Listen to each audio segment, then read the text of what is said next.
Hello bashers! Kamosang, hi! Wala man kamosang, ma-share man lang ako sa niisan. Gin-unbox ko naman ako na parcel ni Abel. Aw, natindara na naman ako sa ni Makiaram. Kaya ito pa siya sa eskwelahan. Ako na naman na nagbayad.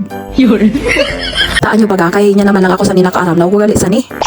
Kadamudhamo ka talaga kamosang saan po pwede pagkagastusan sa mga shopping apps ano. Okay, kita daw ini. Kanya lang ako sa ni nakakita na ugali sa ni anay. Kaya kita unta kung nanong function sa ni. Nakasurat sa box, portable mini printer gali ini. Pagbukit-kit ko sa sulod, okay, bagan may nakaredy lang na continuous paper. Curious man ako kung paano ini gamiton, kaya syempre ginbasa ko man ang manual. Kaya sa i-search pa, gin-QR ko na lang para direkta na ma-download ang app sa phone ko. So okay, ada na na-download na. May na siya, amoy na siya, fan print.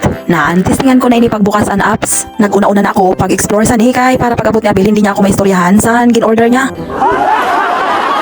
Sige lang ako saan kakapindot, hala, pindot, sige lang pinindutan.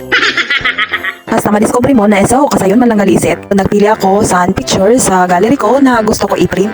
So, ininga niya, testingan ta ini. Pindot-pindot lang sa mga settings sa print na gusto mo kalabasan. Kung nakaset mo sa graphics, bagaan malinaw man ang picture. Kung naka-vertical an settings, baga man siya an naka-landscape. Kaya, ibalik ta sa horizontal. Kitaon ta daw pinduton, an line drawing. Ay, sketch lang, pangit.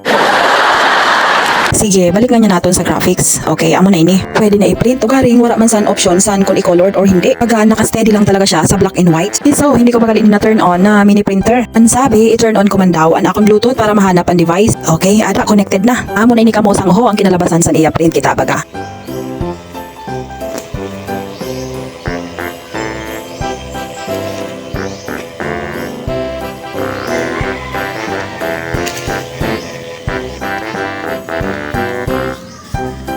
Biskan black and white and print kamosang, matyaga naman unta ini o garing medyo may kamahalan lang. Nasa 418 pesos gali ini na mini portable. Nag-order pa si Abel sa thermal paper na may diretsyo na dikit. Nasa 159 pesos man unpack. Tapos sinabayan pa gayod sa ordinary na thermal paper kaya umabot na ng tanan sa 612 pesos ang akong binayadan.